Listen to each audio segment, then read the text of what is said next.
అందాల పోటీలు miss world competition పెట్టుకుంటూ తెలంగాణ రాష్ట్రానికి పెట్టుబడులే లక్ష్యంగా ఇది కాంపిటీషన్ పెడుతున్నామని కొన్ని సందర్భాల్లో ముఖ్యమంత్రులు మంత్రులు మాట్లాడడం జరిగింది. ఫార్ములా ఈ వీక్ అని ఒక వారం రోజుల పాటు పర్యావరణ పరిరక్షణే లక్ష్యంగా, అదేవిధంగా ఈ వెహికల్స్ పెట్టుబడులు తేవాలి అనే విధంగా ఆ లక్ష్యంతోనే ఒక వారం రోజులు మనం ఇక్కడ ఫార్ములా ఈ వీక్ సెలబ్రేషన్ చేసినాం. ఫార్ములా ఈ రేస్ కంటే ముందే జరిగిన వారం రోజులలో దాదాపు 700 కోట్ల పెట్టుబడులు తెచ్చిన ఘనత అప్పటి పరిశ్రమల శాఖ మంత్రి కేటీఆర్ గారిది. ఆ లక్ష్యంగా పనిచేసినాం.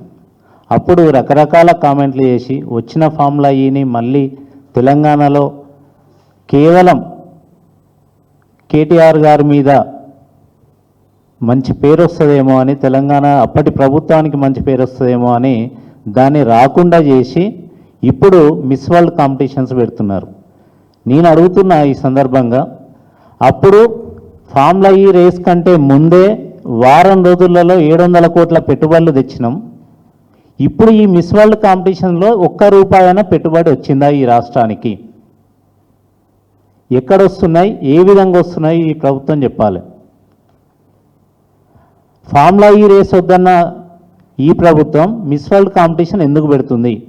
కేవలం 40 కోట్లు ఖర్చు పెట్టి 700 కోట్ల పెట్టుబడులు తెచ్చిన బీఆర్ఎస్ ప్రభుత్వం కాదని 200 కోట్ల రూపాయలు ఖర్చు పెట్టి రూపాయి పెట్టుబడి ఇప్పటికీ లేకుండా తెలంగాణ ప్రజల సొమ్ము 200 కోట్లు పెట్టి ఇప్పుడు అక్క చెప్పినట్టు ₹1,00,000 ప్లేటు భోజనం పెట్టి వాళ్ళల్లో ఇక్కడి నుంచి రామప్ప తీసుకుపోతుంటే వాళ్ళకేదో అడ్డమన్నట్టు, ఇంతకుముందు గుజరాత్లో ట్రంప్ వచ్చినప్పుడు వాళ్ళు ఎట్లయితే గోడలు కట్టిరో ఇక్కడున్న స్ట్రీట్ వెండర్స్ అందరినీ తీసేయడం, అదేవిధంగా రాణి రుద్రమ సమ్మక్క సారలక్కలు పుట్టిన గడ్డ మీద తెలంగాణ ఆడబిడ్డలను అవమానించే విధంగా ఈ ప్రభుత్వం చేసిన విధానం ఆ అందగత్తెల కోసమా?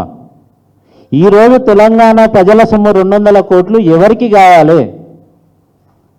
మిస్ వరల్డ్ పోటీలకు కావాలన్నా, ఫ్యాషన్కి కావాలన్నా, ఫార్మర్కి కావాలన్నా? ఈరోజు వర్షాలు పడి కళ్ళాలలో మన ఆడబిడ్డలు రైతులు వడ్లు కొట్టుకపోతుంటే కన్నీళ్లు పెట్టుకుంటుంటే వాళ్ళ ముఖం చూసిన పాపాన లేదు. ఒక్క మంత్రి కూడా ఒక్క పొలం దగ్గర కానీ ఒక్క కళ్ళం దగ్గర కానీ పోలేదు ఇప్పటి వరకు. నిన్నటికి నిన్న ములుగులో 200 ఎకరాల పంట నీళ్ళల్లో కొట్టుకపోతుంటే కన్నీళ్లు పెట్టుకుంటుంటే అక్కడ స్థానిక ఎమ్మెల్యే మంత్రి సీతక్క అక్కడికి పోకుండా ఇక్కడ అందగత్తెలతో ఫోటోలు తీయకుండా రామప్పలో జల్సాలు చేస్తున్నారు. వడ్ల రాశుల దగ్గర కనపడుతుంటే, నీళ్ళల్లో మునిగిపోతుంటే కనపడుతుంటే కూడా చూడకుండా పోయారు. ఇది ఈరోజు తెలంగాణ ప్రభుత్వం, తెలంగాణ మంత్రులు చేస్తున్న పని. దీన్ని ప్రజలందరూ కూడా ఒకసారి గమనించాలి. ఎవరు ప్రియారిటీ? తెలంగాణ సొమ్ము ఎవరి కోసం? అందగత్తెల కోసమా? ఒక పక్క ఆదిలాబాద్ జిల్లాలో మిషన్ భగీరథ పనిచేయకుండా కిలోమీటర్ల పొడుగున మంచినీళ్ళ కోసం నడక చేస్తుంటే ఆ మహిళలను పట్టించుకునే పరిస్థితి లేదు ఈ తెలంగాణలో. ఒక పక్క మన ఆడబిడ్డలు కళ్ళాలలో బోరుమని ఏడుస్తుంటే పట్టించుకునే పరిస్థితి లేదు. కానీ అందగత్తెలను బస్సుల్లో తిప్పుకుంటూ వాళ్ళకి డిన్నర్లు ఇచ్చుకుంటూ జల్సాలు చేసుకుంటూ ఈరోజు తెలంగాణ ప్రభుత్వం నవ్వుకుంటూ కనీసం ఒక మంత్రి కాదు కదా, ఒక ఎమ్మెల్యే కూడా వీళ్ళని పట్టించుకోవట్లేరు. ఇదంతా కూడా ఒకసారి ప్రజలందరూ కూడా ఆలోచించాలని ఈ సందర్భంగా విజ్ఞప్తి చేస్తూ,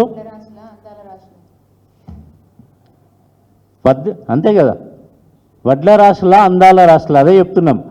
ఇదే 200 కోట్లు పెడితే ఇప్పటికీ ఎన్ని వడ్లు కొనవచ్చు? ఎందుకు కొనలేకపోతున్నారు? నిన్న ఏటూరు నాగారంలో 200 ఎకరాల్లో పండిన పంట కొనకుండా కళ్ళాలలో ఉంటే భారీ వర్షం పడి అక్కడ చెరువు దిగి మొత్తం ఒక గింజ లేకుండా మొత్తం కొట్టుకొని పోయింది. ఎందుకు మంత్రి అక్కడికి పోలేదు? అక్కడనే కదా, అక్కడి నుంచి 10-20 కిలోమీటర్ల దూరంలో ఉన్న వడ్ల రాశుల దగ్గరికి పోలేదు కదా. ఈ విధంగా ఈరోజు కళ్ళాలలో రైతులు కన్నీరు పెట్టుకుంటుంటే చూసే పరిస్థితి లేదు.